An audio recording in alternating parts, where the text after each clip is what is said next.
సబరభో రబరభో రకాందర కమమమ శకర కొందరి రకోందర కమమమ సుకురు కొందరి రకాందర కాందర కాందర కమమమ శకర కొందరి రబరభో రబరభో రకాందర కమ సుకురు కొందరి రబరభో రబరభో. పరిశుద్ధ దేవ పరలోక తండ్రి, ఇంతవరకు మమ్మల్ని పాటల్లో నడిపించావు. వాక్య పఠనములో తోడుగా ఉండి నడిపించండి. వినిచిన వారికి అందరికీ వాక్య గ్రహింపు దయచేయండి. సమస్తము క్రమముగా మర్యాదగా జరిగించి నడిపించి సహాయం చేయమని యేసుక్రీస్తు ప్రియనామములో అడుగుచున్నాం తండ్రి, ఆమేన్. కూర్చోండి.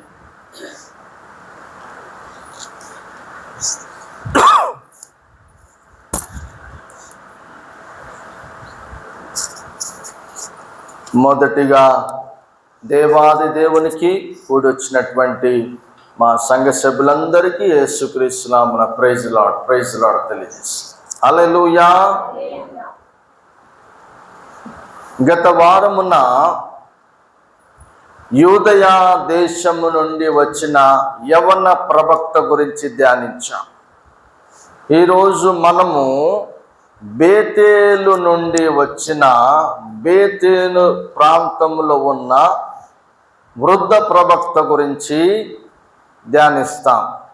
ఈ యవన ప్రవక్త వృద్ధ ప్రవక్త మధ్యలో జరిగినటువంటి సంఘటనను ఈరోజు మనము ధ్యానాంశముగా తీసుకుందాం. మొదటి రాజుల గ్రంథము 13వ అధ్యాయము 11 నుండి 32 వచనాలు చదువుకుందాము. మొదటి రాజుల గ్రంథము 13వ అధ్యాయం 13వ అధ్యాయం 11 నుండి 32 వచనాలు చదవమ్మ. 11 వచనం. బేతేలులో ప్రవక్తయగు ఒక ముసలివాడు కాపరిముండెను. ఇతని కుమారులలో ఒకడు వచ్చి, బేతేలులో దైవజనుడు ఆ దినమున చేసిన క్రియలన్నిటినీ, అతడు రాజుతో పలికిన మాటలన్నిటినీ తమ తండ్రితో తెలియజెప్పగా, వారి తండ్రి అతడు ఏ మార్గములో వెళ్ళిపోయినని వారిని అడిగను. అంతటా అతని కుమారులు యూదా దేశంలో నుండి వచ్చిన దైవజనుడు ఏ మార్గములో వెళ్ళిపోయినది తెలిపిరి. పిమ్మట అతడు తన కుమారులను పిలిచి, నా కొరకు గాడిదకు గంత కట్టుడని చెప్పగా, వారు అతని కొరకు గాడిదకు గంత కట్టిరి. అతడు దాని మీద ఎక్కి దైవజనులు కనుగొనవలెనని పోయి మస్తకి వృక్షం క్రింద అతడు కూర్చుండగా చూచి, యూదా దేశంలో నుండి వచ్చిన దైవజనుడు నీవేనా అని అడుగగా, అతడు నేనే అనెను. అప్పుడు అతడు నా ఇంటికి వచ్చి భోజనము చేయమనగా, అతడు నేను నీతో కూడా మరలి రాజాలను నీ ఇంట ప్రవేశింపను, మరియు నీతో కలిసి ఈ స్థలమందు అన్నపానములు పుచ్చుకొనను. నీవు అచ్చట అన్నపానములు పుచ్చుకొనవద్దనియు, నీ వచ్చిన మార్గమున పోవుటకు తిరగవద్దనియు యెహోవా వాక్కు చేత నాకు సెలవాయనని చెప్పెను. అందుకతడు, నేనును నీ వంటి ప్రవక్తనే, మరియు దేవదూత ఒకడు యెహోవా చేత సెలవు పొంది అన్నపానములు పుచ్చుకొనుటకై అతన్ని ఇంటికి తోడుకొని రమ్మని నాతో చెప్పినని అతనితో అబద్ధమాడగా, అతడు తిరిగి అతనితో కూడా మరలిపోయి అతని ఇంట అన్నపానములు పుచ్చుకొనెను. వారు భోజనము చేర్చుండగా అతన్ని వెనుకకు తోడుకొని వచ్చిన ఆ ప్రవక్తకు యెహోవా వాక్కు ప్రత్యక్షమాయెను. అంతటా అతడు యూదా దేశములో నుండి వచ్చిన దైవజనుని పిలిచి, యెహోవా ఈ ఆజ్ఞ ఇచ్చుచున్నాడు, నీ దేవుడైన యెహోవా నీకు ఆజ్ఞాపించిన దాన్ని గైకొనక ఆయన సెలవిచ్చిన నోటి మాట మీద తిరుగుబడి నీవు వెనుకకు వచ్చి నీవు అచ్చట అన్నపానములు పుచ్చుకొనవలదని ఆయన సెలవిచ్చిన స్థలమున భోజనము చేసి ఉన్నావు గనుక నీ కళేబరము నీ పితరుల సమాధిలోనికి రాకపోవునని ఎలుగెత్తి చెప్పెను. అంతటి వారు అన్నపానములు పుచ్చుకున్న తరువాత అచ్చటి ప్రవక్త తాను వెనుకకు తోడుకొని వచ్చిన ఆ ప్రవక్తకు గాడిద మీద గంత కట్టించెను. అతడు బయలుదేరి మార్గమున పోవుచుండగా ఒక సింహం అతనికి ఎదురుపడి అతన్ని చంపెను. అతని కళేబరము మార్గమందు పడి ఉండగా గాడిద దాని దగ్గర నిలిచి ఉండెను, సింహమును శవము దగ్గర నిలిచి ఉండెను. కొందరు మనుషులు ఆ చోటుకు వచ్చి శవము మార్గమందు పడి ఉండుటయు సింహము శవము దగ్గర నిలిచి ఉండుటయు చూచి ఆ ముసలి ప్రవక్త కాపురమున్న పట్టణమునకు వచ్చి ఆ వర్తమానము తెలియచేసిరి. మార్గములో నుండి అతను తోడుకొని వచ్చిన ఆ ప్రవక్త ఆ వర్తమానము వినినప్పుడు యెహోవా మాటను ఆలకింపగా తిరగబడిన దైవజనుడు ఇతడే, యెహోవా సింహమునకు అతను అప్పగించి ఉన్నాడు, యెహోవా సెలవిచ్చిన ప్రకారము అది అతను చీల్చి చంపెనని పలికి తన కుమారులను పిలిచి గాడిదకు నా కొరకు గంత కట్టుడని చెప్పెను. వారు అతని కొరకు గంత కట్టినప్పుడు అతడు పోయి అతని శవము మార్గమందు పడి ఉండుటయు గాడిదయు సింహమును శవము దగ్గర నిలిచిండుటయు సింహము గాడిదను చీల్చివేయక శవము తినకయుండుటయు చూచి దైవజనుని శవము ఎత్తి గాడిద మీద వేసుకొని తిరిగి వచ్చెను. ఈ ప్రకారము ఆ ముసలి ప్రవక్త అంగలార్చుటకును సమాధిలో శవమును పెట్టుటకును పట్టణమునకు వచ్చెను.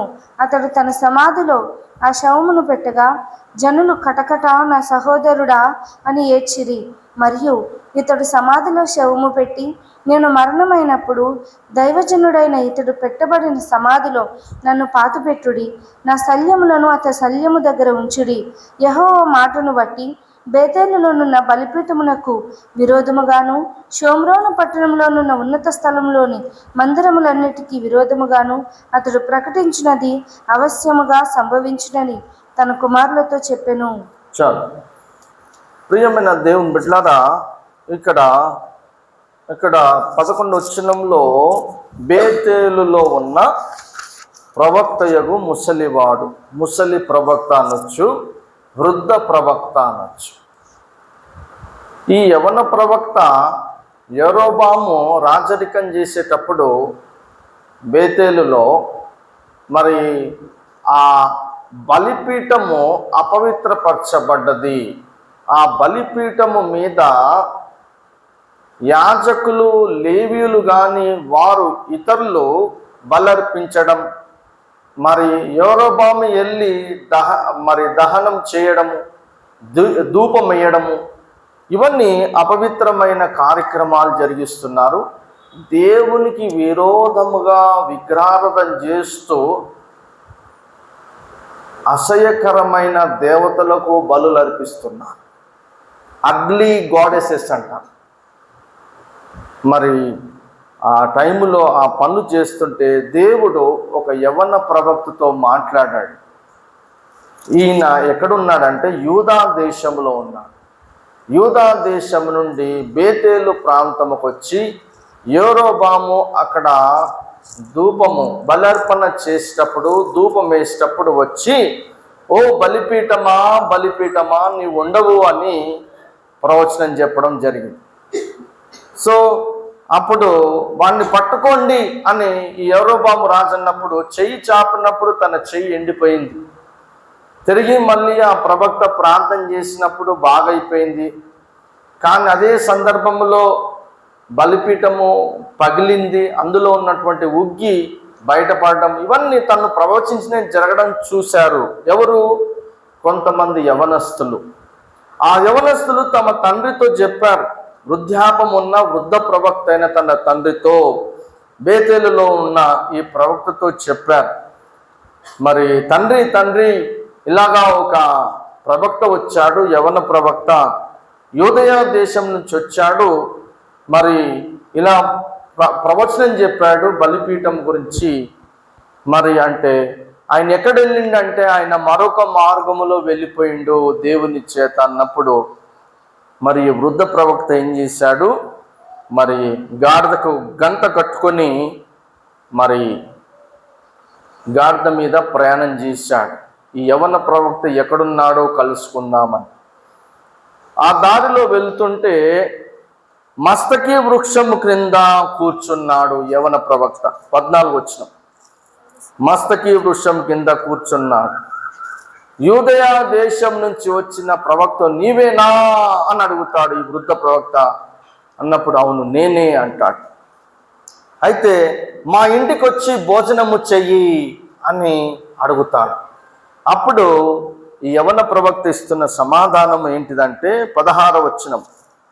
అతడు, నేను నీతో కూడా మరలి రాజాలను, నీ ఇంట ప్రవేశింపను, మరియు నీతో కలిసి ఈ స్థలమందు అన్నపానములు పుచ్చుకొనను.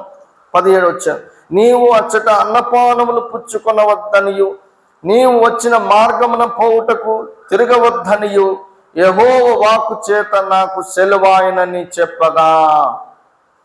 మరి యవన ప్రవక్త అక్కడ ప్రవచనం చెప్పిన తర్వాత రాజు దగ్గర కూడా నీరు ఆహారము కూడా తీసుకోకుండా బయలుదేరాడు. రాజు అడుగుతాడు, కొద్దిగా భోంచేసుకొని నీళ్ళు తీసుకొని అన్నపానం పుచ్చుకో, నేను బహుమతులు ఇస్తానంటే, నీ రాజ్యంలో సగభాగము నువ్వు నాకు ఇచ్చినా నేను తీసుకోను, నేను ప్రభు చేత నడిపింపబడ్డానన్న ప్రవక్త తనకు తాను మరి తిరిగి వేరే మార్గంలో తన దేశానికి, యూదయ దేశానికి వెళ్ళేటప్పుడు మస్తకి వృక్షం కింద కూర్చున్నప్పుడు ఈ వృద్ధ ప్రవక్త గాడిద మీద ఎక్కి సవారి చేసి ఈ యవన ప్రవక్తను కనుకొని మా ఇంటికి వచ్చి భోంచేయి అంటాడు. అప్పుడు మరి నేను చేయకూడదు, అన్నపానం పుచ్చుకొనద్దు, తిరిగి మీ దేశానికి రావద్దని దేవుని వాక్కు చేత నడిపింపబడ్డానన్నప్పుడు మరి ఈ వృద్ధ ప్రవక్త ఏమన్నాడు? 18వ వచనం. అందుకతడు, నేనును నీ వంటి ప్రవక్తనే, me to a prophet like you, నేను నీ వంటి ప్రవక్తనే, నీ వంటి ప్రవక్తనే, మరియు దేవదూత ఒకడు యెహోవా చేత సెలవు పొంది పానములు పుచ్చుకొనుటకై అతనిని ఇంట తోడుకొని రమ్మని నాతో చెప్పనని అతనితో అబద్ధమాడగా. ఇక్కడ దేవుని దూత దేవుని చేత నాకు దగ్గరికి వచ్చి మా ఇంట్లో భోంచేయమని నాకు సెలవిచ్చాడని అబద్ధమాడాడు ఈ వృద్ధ ప్రవక్త ఆ యవన ప్రవక్తతో.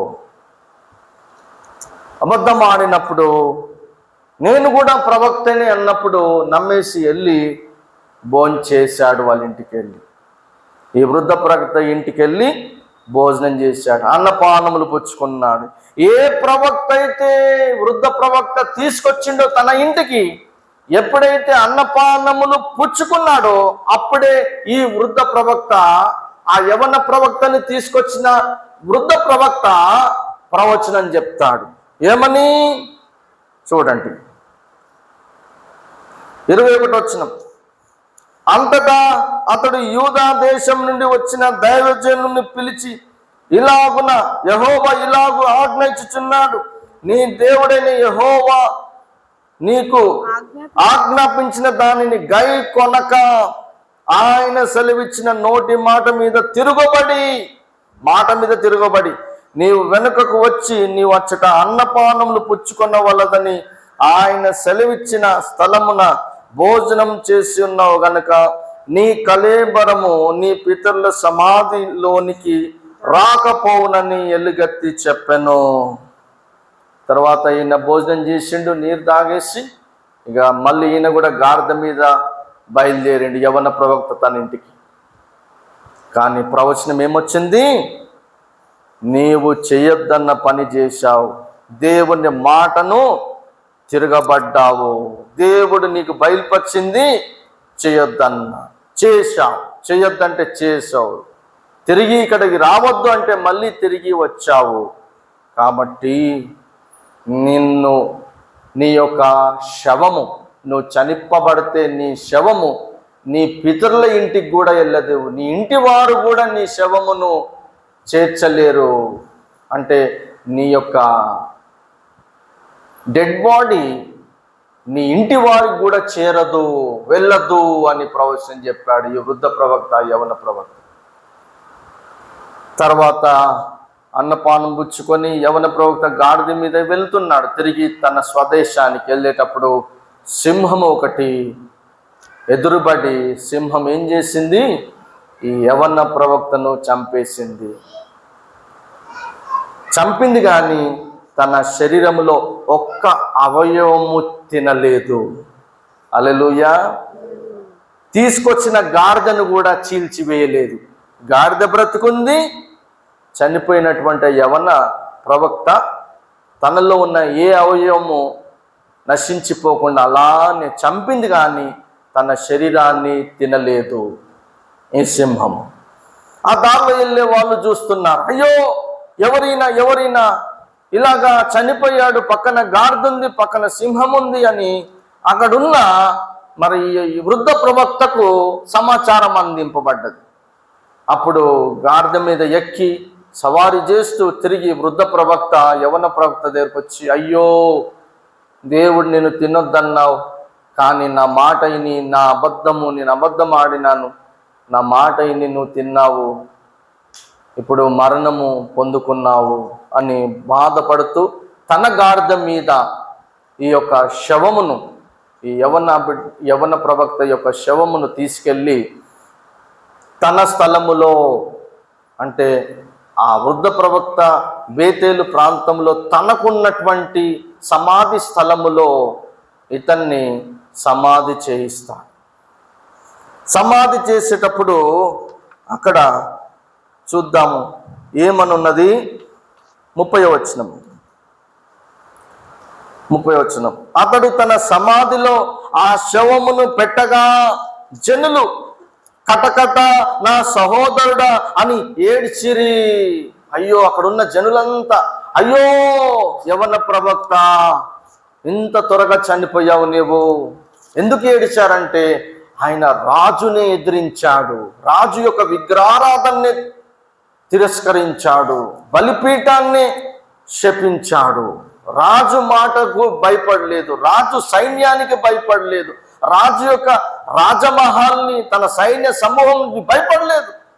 పోనీ బేతేలు నందలి ప్రవక్తనా కాదు, వేరే దేశం నుంచి వచ్చి, యూదయ దేశం నుంచి వచ్చి, ఇతర దేశం నుంచి వచ్చి బేతేలులో రాజ్యరికం చేస్తున్న యెరోబాము ప్రవక్తకు ప్రవచనం చెప్పాడు. యెరోబాము రాజుకు ప్రవచనం చెప్పాడు, నీ విగ్రహారాధన ముగించబడుతుంది. అప్పుడు అంత ధైర్యశాలి ప్రవక్త అయ్యో ఇంత త్వరగా చనిపోయిందని ఏడ్చాడు. అప్పుడు ఆ వృద్ధ ప్రవక్త తీసుకున్న నిర్ణయం ఏంటిదంటే, నేను ఇక్కడైతే ఎలాగైతే సమాధి చేయబడ్డాడో ఈ స్థలములో ఈయన ప్రక్కనే నా సమాధి కూడా ఈయన ప్రక్కనే చేయండి అని తన కుమారులకు తెలియజేశాడు. చూడండి 31వ వచనం. మరియు ఇతడు సమాధిలో శవమును పెట్టి, నేను మరణమైనప్పుడు దైవజనుడైన ఇతడు పెట్టబడిన సమాధిలో నన్ను పాతిపెట్టుడి, నా శల్యములను అతని శల్యము దగ్గర ఉంచడి, తన డెడ్ బాడీ పక్కనే నాది కూడా డెడ్ బాడీ సమాధి చేయండి అని చెప్పాడు వృద్ధ ప్రవక్త.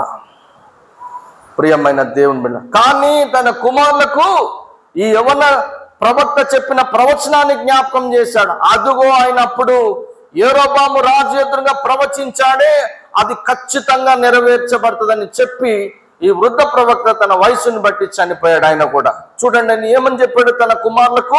32వ వచనం. యెహోవా మాటను బట్టి బేతేలులోనున్న బలిపీఠమునకు విరోధముగాను షోమ్రోను పట్టణంలో ఉన్న ఉన్నత స్థలంలోని మందిరములన్నిటికీ విరోధముగాను అతడు ప్రకటించినది అవశ్యముగా సంభవించునని తన కుమారులతో చెప్పాను. ఆయన ఏది చెప్పిండు అది జరుగుతుంది. బలిపీఠం గురించి చెప్పాడు, అన్య ఆరాధన గురించి చెప్పాడు, అన్య సంబంధమైన మందిరాల గురించి ఏదైతే ప్రవచించిండో నా బిడ్డ అది జరుగుతుంది అని చెప్పాడు. ఇక్కడ మనము నేర్చుకోవలసినటువంటి పాఠము ఏంటిది అంటే, మోసము చేసింది వృద్ధ ప్రవక్త, అబద్ధమాడింది. దేవుడు తన్ను శిక్షించాల కానీ ఈ యవన ప్రవక్తను ఎందుకు చంపాడు? దేవుడు అన్యాయ తీర్పు తీర్చాడా అనే ఆలోచన వస్తున్నది చాలా మందికి. నేను ఒక సందేశాన్ని, ఒక ఉదాహరణను వివరించి ఈ సందేశాన్ని మీకు అర్థమయ్యే రీతిగా తెలియజేస్తాను. 15 సంవత్సరాల క్రితము పాస్పోర్టు కొత్తగా చేయించుకోవడానికి సికింద్రాబాద్ వెళ్ళేవాడిని. ఇప్పుడు ఆన్లైన్లో వచ్చేస్తుంది, కానీ అప్పుడు సికింద్రాబాద్ వెళ్ళేసి అక్కడ లైన్లో నిల్చొని పాస్పోర్ట్ తీసుకోవాలి. 15 సంవత్సరాల క్రితం సంగతి. అయితే ఆ పొద్దున్నే 4 గంటలకు లైన్లో ఉండాలి. 4 నుండి 6, 7, 8 వరకు లైన్లోనే ఉండాలి. పొద్దున్నే వెళ్ళిపోతే అక్కడ త్వరగా పాస్పోర్ట్ అందుకుంటాం, అప్లికేషన్ మీతే అని. ఆ లైన్లో ఉన్నప్పుడు కొంతమంది వస్తూ ఉంటారు. ఇంత పెద్ద లైన్లు ఎందుకుంటారు సార్, మేము కూడా మీకు తక్షణమే పాస్పోర్ట్ చేసి ఇచ్చేస్తాం, మీరు వచ్చేయండి అంటూ ఉంటారు. అట్లా కొంతమంది ఈ లైన్లో నిల్చోవడం ఎందుకు, ఇన్ని గంటలు ఎందుకని సైడ్కి వెళ్ళిపోయి చేయించుకుంటామని వెళ్ళిపోయేవాడు. నేను వెళ్ళేవాడిని కాదు. అయితే కారణం ఏంటిదంటే వాళ్ళు పాస్పోర్ట్ ఇస్తారు, కరెక్టే. ఇన్ని గంటలు నిలుచున్న మనము ప్రభుత్వం ద్వారా అధికారత్వంగా మనము పాస్పోర్ట్ తీసుకోవచ్చు, కరెక్టే. నేను కూడా తీసుకోవచ్చు, కరెక్టే. కానీ అది స్కాన్ చేసినప్పుడు ఒరిజినల్ ఏదో డూప్లికేట్ ఏదో బయటపడుతుంది. అది గవర్నమెంట్ తెలియజేస్తుంది, ఇది డూప్లికేటా ఒరిజినల్. ఇన్ని గంటలు నిల్చొని పొందుకునే పాస్పోర్ట్ ఒరిజినల్ అవుతుంది. ఇన్ని గంటలు నిల్చోవడం ఎందుకు, సులువుగా అయిపోతున్నదని ఇతరుల బ్రోకర్లు ఎవరో మాట ఇన్ని పాస్పోర్ట్ తీసుకుంటే అది డూప్లికేట్ పాస్పోర్ట్ అవుతుంది. అలాగా మోసపోయింది తీసుకున్న వారే కానీ మోసం చేసే వ్యక్తి కాదు అంటున్నాను. ఎందుకు తెలుసా, ఐఫోన్ ₹1,00,000 పైగా ఉంది ఐఫోన్ షోరూంలో. అదే ఐఫోను కొంత వేరే వేరే బజార్లు ఉన్నాయి, అది నేను చెప్పకూడదు, మీకు తెలుసు. అక్కడికి వెళ్తే 20-30 వేలలో కూడా ఐఫోను వచ్చేస్తుంది. 20-30-40 వేలు వచ్చేస్తుంది. 1,50,000 ఐఫోను, 2 లక్షల ఐఫోను 30,000-40 వేలు కూడా కొన్ని చోట్ల వచ్చేస్తుంది, కొన్ని బజార్లలో వచ్చేస్తుంది. కారణం ఏంటిదంటే తీసుకున్నప్పుడు బాగానే ఉంటుంది 40 వేలది, నెల రోజులు దాటక ముందే దానికి అన్ని ఒళ్ళు నొప్పులు వస్తాయి, పైన పటారం లోన లోటారం అవుతుంది. ఏంటంటే ఇక తీసి చెత్త డబ్బలు పడేయాలి. అయ్యో వాడు నన్ను మోసం చేసిండు, నా 30 వేలు ఇచ్చాను, నువ్వు పోట్లాడితే నువ్వు నచ్చిన తీసుకున్నావు, నాకు అనవసరం అని పంపిస్తాను. అరే నిన్ను నమ్మినరా, ఇంత మోసం చేస్తావని నేను అనుకోలేదురా అంటూ ఉంటాం అనుభవంతో చాలామంది. నువ్వు అదైపోతావు, నీకు ఈ శాపం వస్తుంది, నువ్వు నాశనం అవుతావు. అది రెండో విషయం. అతడు నాశనం అవుతాడో, అదవుతాడో, ఇదవుతాడో, అది రెండో విషయం. కానీ మొదటి విషయం నువ్వు బలైపోతున్నావు కదా, ఆయన బలయ్యేది తర్వాత సంగతి. మొదట నువ్వు బలైపోతున్నావు కదా, నువ్వు హింసింపబడుతున్నావు కదా. ఈ సమయంలో ఆ శ్రమలు ఎక్కువైనప్పుడు బతకాల్లో చావాలో అని నిర్ణయానికి వచ్చేస్తావు కదా మోసపోయిన నీవు.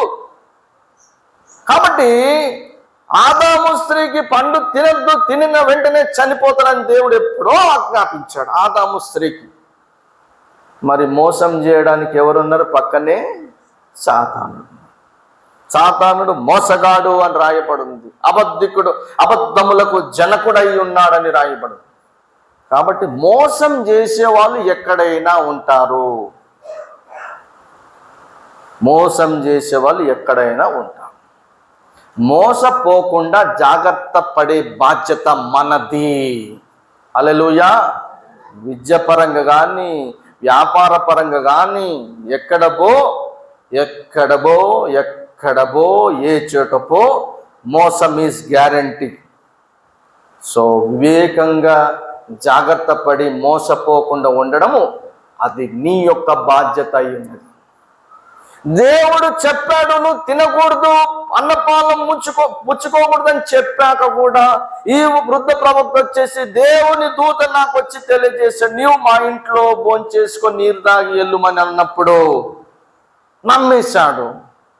మరి ఈ ఈయన కూడా ప్రవక్త అయిన కానీ కొన్ని క్షణాలు అక్కడే మోకాల మీద ఉండి నిల్చోనైనా ప్రార్థించి, ప్రభా ఇది నిజమేనంటావా, అవునా కాదని దేవుని దగ్గర విచారించిండా? విచారించలేదు యవన ప్రవక్త. వెంటనే ఓకే చేసుకున్నాడు. నీకు ఎల్లుమంది చెప్పింది ఎవరు? రెండో మాట, నీకు బేతేలు పట్టణానికి వెళ్ళుమని చెప్పింది ఎవరు? దేవుడు. తినొద్దని తాగొద్దని చెప్పింది ఎవరు? దేవుడు. ప్రవచించమని చెప్పింది ఎవరు? దేవుడు. మళ్ళీ తినుమని తాగమని చెప్పేది ఎవరు? మళ్ళీ ఎవరు చెప్పాలి? దేవుడే చెప్పాలి. మరి ఏం చెప్పండి, నేను ఎందుకు నమ్మా? తినొద్దు తాగొద్దని దేవుడే చెప్పినప్పుడు అదే దేవుడు నీకు చెప్పాలి, పోయి ఇప్పుడే సరే పోనీలే తిని తాగని చెప్పాలి. ఆయన తిన్నది యరొబాము అన్యుడు, అన్యాచారం చేస్తున్న అపవిత్రమైన వారి ఇంట్లో తినలేదు తాగలేదు, కరెక్టే. ఈయన సేవకుడే కదా, సేవకుడి ఇంట్లోనే తిన్నాడు కదా, ఈయన ప్రవక్తనే కదా, వృద్ధ ప్రవక్త. మరి ఈయన ఇంట్లో తినడంలో తప్పేముంది అంటే దేవుడు బయలుపరిచిన దానిని వ్యతిరేకించాడు. దేవుడు తినకూడదు తాగొద్దన్నప్పుడు అదే దేవుడు తిను తాగంటేనే తినాలి త్రాగాలి, అంతేగాని ఇతరులు చెప్పిన వెంటనే అది దేవుని మాట అని చెప్పిన వెంటనే మోసపోకూడదు, అది గ్రహించాలి. ఆయన యరొబాము చేయి చాపినప్పుడు ఆ యవన ప్రవక్తను పట్టుకోండి అన్నప్పుడు ఇట్లా చేయి చాపినప్పుడు చెయ్యి అక్కడదక్కడే ఎండిపోయింది. మళ్ళీ నా కోసం ప్రార్థన చెయ్యని యరొబాము రాజు అన్నప్పుడు ప్రార్థన చేసినప్పుడు ఆ చెయ్యి అప్పుడే బాగుపడు. అంత గొప్ప ప్రార్థన పరుడు, క్షణంలో చెయ్యి బాగు చేసేసాడు. ఆయన ప్రవచించింది నెరవేర్చబడ్డది, బలిపీఠం బద్దలైపోయింది, నాశనం అయిపోయింది. 400 సంవత్సరాల తర్వాత హోషేయ అనే మరి ఆ రాజు వచ్చి మొత్తం సర్వనాశనం చేశాడు ప్రతి ప్రవచనం. కానీ చిన్న మిస్టేక్ ఏంటిదంటే దేవుడు పంపించినప్పుడు తినొద్దు తాగొద్దన్నప్పుడు ఆ దేవుడే మళ్ళీ చెప్పాలి తిని తాగమని, కానీ ఇతరులు చెప్పింది విన్నాడు, మోసపోయి. అలాగనే మన సంఘములో కొన్ని కార్యక్రమాలు జరుగుతాయి, అది శుభ కార్యక్రమము, పెళ్ళో పేరంటమో ఫంక్షన్ జరుగుతుంది. కొన్ని దుఃఖకరమైనటువంటి సంఘటనలు సంఘం ఎదుర్కొంటుంది. మరణమో ప్రాణగండమో ఆసుపత్రి పాలో హింసలో ఇబ్బందులు ఉన్నప్పుడు ఆ హింసింపబడుతున్న వారు, దుఃఖ సాగరములో ఉన్నవారు చిన్న ప్రార్థన పెట్టుకుంటారు. ఆ ప్రార్థన వదిలేసి నువ్వు ఇంట్లో కూర్చొని టీవీ స్పీకర్ల ప్రసంగాలు ఉంటే ఇది న్యాయమా నేను అడుగుతున్నాను. ఎందుకు మోసపోతున్నావు? నీకై నీవు న్యాయం కాదు. ఆ టీవీ స్పీకర్ వచ్చి నువ్వు బాగాలేకపోతే వచ్చి ప్రార్థన చేస్తాడా? నువ్వు ఆసుపత్రి పాలైతే ఆయన వచ్చి ప్రార్థన చేస్తాడా? నేను చూడొద్దు అనట్లేదు, చూడండి, కానీ సమయము అనుకూలంగా ఉన్నప్పుడు, ఫ్రీ టైం, మన సంఘములో ఏ కార్యక్రమం లేదు, కొద్దిగా మనకే సంఘ కార్యక్రమంలో మంచో చెడ్డో ప్రాంతాలు ఏమీ లేనప్పుడు పోవాలి, చూసుకోవాలి. అది ఫోన్లో ప్రసంగమైన టీవీలో.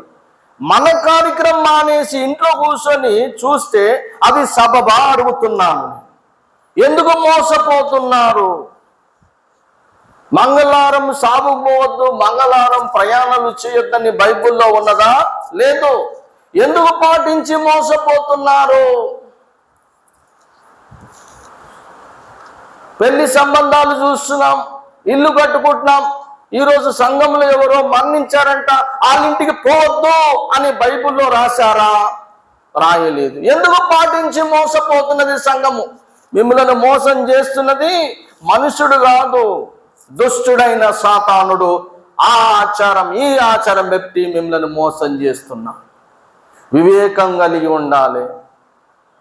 రేపు మన ఇంట్లో ఒక ఫంక్షన్, మంచి శుభకార్యం చెప్పినప్పుడు మనమందరం బంధువులకు చెప్తాం. అందులో బంధువులు నచ్చితే వస్తారు, నచ్చకపోతే రారు. కొద్దిగా మీకు మీరు ఎదగడం వాళ్ళకి ఇష్టం లేదనుకో, అసలే రారిగా, సతాయిస్తారుగా. కొంతమంది వస్తారు, అది వాళ్ళకి ఏమైనా పనులు ఎక్కువ ఉన్నాయనుకో రారు. కానీ సంఘం అందరూ వస్తారు. మీ నుంచి ఏది ఆశించం, మీ సొంతం. రేపు గుంపు నిండి ఒక ఫంక్షన్ పెట్టుకున్నావు, ఒక ప్రేయర్ పెట్టుకున్నావు, రేపు గుంపు నిండేది ఏంటిది అంటే నీ సంఘమే నీ గుంపు అవుతుంది. నీ బంధువులు, నీ రక్త సంబంధులు అన్నిసార్లు అన్ని సందర్భాలలో సహకరించరు. సుమా, జాగ్రత్తగా పెట్టుకోండి, గుర్తు పెట్టుకోండి, సంఘమే. ఇంట్లో ఎవరైనా మరణించిన దుఃఖ సాగరంలో ఉన్నప్పుడు సంఘమే ఉండాలి. బంధువులు వస్తారు, ఉంటారు, అయ్యో అంటారు, అంతవరకే. కానీ రేపు పాట పాడాలన్నా వెళ్ళాలన్నా వారు ప్రతి ఆదివారము వెళ్ళే సంఘస్థులే తోడ్పడి ఉండాలి. నేను వెళ్ళను అంటే ఎంతకాలం ఉంటావు? 1000 సంవత్సరాలు ఉంటావా? ఉండవు. నీకు గ్యారంటీ లేదు. పోనీ వారంటీ ఇయ్యడు డాక్టరు, ఇంతకాలం బతుకుతావని. ఈ మందులు తీసుకుంటే ఇంతకాలం బతుకుతావని డాక్టర్ కూడా వారంటీ ఇయ్యలేడు. ఇది తింటే బాగుంటావు, నువ్వు ఇది తినకపోతే నీ ప్రాణం పోతుందని చెప్తాడు. తినేది తినకూడదు అన్ని వివరాలు ఉన్నాయి ఇప్పుడు డాక్టర్ దగ్గర, మరి ఫోన్లలో వస్తున్నాయి. అందులో తప్పిపోయి ఏది తిన్నా నీ ఆరోగ్యాన్ని పడకపోతే ప్రమాదం. అంటే నీ జీవితానికే నీకు గ్యారంటీ లేదు, వారంటీ లేదు. మరి నువ్వు ఎంతకాలం ఉంటావు ఈ భూమి మీద? ఉన్నంత కాలమే మనము భక్తిలో ఉండాలి, ప్రార్థనలో పాల్గొనాలి, గృహకూటాల్లో పాల్గొనాలి, సంతోషకరమైనప్పుడు వారిని మెచ్చుకోవాలి, అభినందించాలి. శుభవార్తలు ఏమనంటే దుఃఖకరమైనప్పుడు ఓదార్చాలి, ఆదరించాలి. అది సంఘక్రమం, అది సంఘక్రమం. నేటి సమాజంలో అది లేదు. కాబట్టి వివేచన కలిగి ఉండాలి, మోసపోవద్దు. సంఘంలో ఏ కార్యక్రమం ఉన్నదనుకో వెంటనే అందరూ వచ్చేసేయాలి. కాబట్టి గమనించండి ప్రియమైన దేవుని బిడ్డలారా, ఇక్కడ ఈ యవ్వన ప్రవక్త దేవుని చేత పంపబడ్డాడు, దేవుని చేత ప్రవచింపబడ్డాడు, దేవుని చేత అన్నపానములు పుచ్చుకొనకుండా తిరిగి వెళ్తున్నాడు. కానీ ఒక వృద్ధ ప్రవక్త చిన్న అబద్ధం ఆడేసరికి నమ్మేసి మోసపోయి మరణాన్ని కొని తెచ్చుకున్నాడు. మాకు నచ్చినట్టు చేస్తాము, మాకు ఇష్టం వచ్చినట్టు ఆచారాలు చేస్తామంటే ఏమవుతుంది? నీ ఆత్మ చల్లారిపోతుంది. రేపు క్రీస్తు న్యాయపీఠం ఎదురుగా దేవుని చేత తిట్టించుకుంటావు. దేవుడు నేను తిడుతూనే ఉంటాడు, బూతులు తిట్టడు. కానీ అవివేకురాల, అందురాల, అందుడా, నేను ఎంతకాలం మీతో ఉండను, సున్నము కొట్టిన సమాధి చేయబడినటువంటి వార్లారా అని తెగదిడతాడు. హేరోదు రాజు నిన్ను చంపాలని చూస్తున్నాడు, అయ్యో అని ఒకడు చెప్తాడు. ఆ నక్కకు చెప్పు, ఇంకా 2 రోజులు నేను సేవ చేస్తాను, నేనే చేస్తానని చెప్పు, చింత చేయకు నా గురించి, ఆ నక్కకు చెప్పు అన్నాడు. నక్క అంటే ఎవరు? రాజుని నక్క అన్నాడు యేసుప్రభు. అంత ఎక్కువ వెతుకోకని చెప్పు, ఇంకా 2 రోజులు నాకు టైం ఉన్నది, 2 రోజుల తర్వాత నేనే చేస్తా, 3వ రోజు తిరిగి లేసా, పోయి నీ నక్కకు చెప్పుకోపో అన్నాడు. నక్కకు పోయి చెప్పుకో అన్నాడు. అన్ని సందర్భాల్లో ప్రేమ చూపించింది, కానీ తప్పు చేసినప్పుడు దాని తగిన మాట కొట్టిండి యేసుప్రభు.